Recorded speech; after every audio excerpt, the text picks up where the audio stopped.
Putang ina ninyong lahat.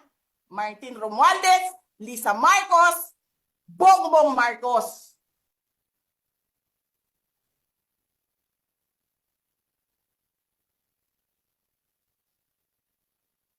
Ginigit-git nyo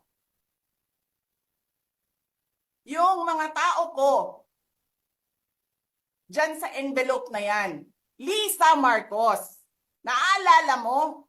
Nagpadala ka sa akin ng video? Sinabihan mo ako saan kukunin ang pera. Pinakita mo ang muka ng tao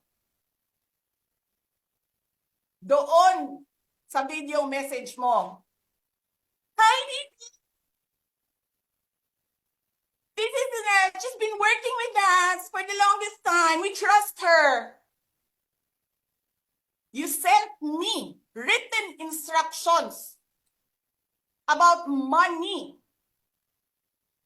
Millions a month. Anong nakalagay doon sa envelope? DepEd. Anong ginawa ko? Binigay ko sa DepEd.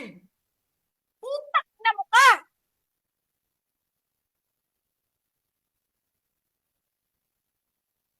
Wala ka ngang posisyon sa gobyerno, namimigay ka ng pera ng gobyerno eh.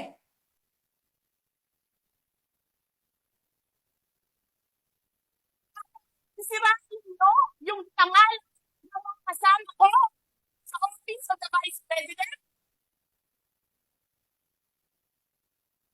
Sasabihin nyo sa mga tao, nakaw yan, confidential funds yan. Niwala nga kayong isang proof na confidential funds yan. Naniwala lang kayo sa isang babae na ang pangalan ay Gloria Mercado na nagsabi confidential funds yan, na hindi nyo nga nilabas na wala pang confidential funds, meron ng white envelope.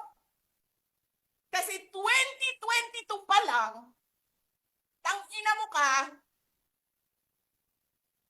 may utos na ng pera sa DepEd.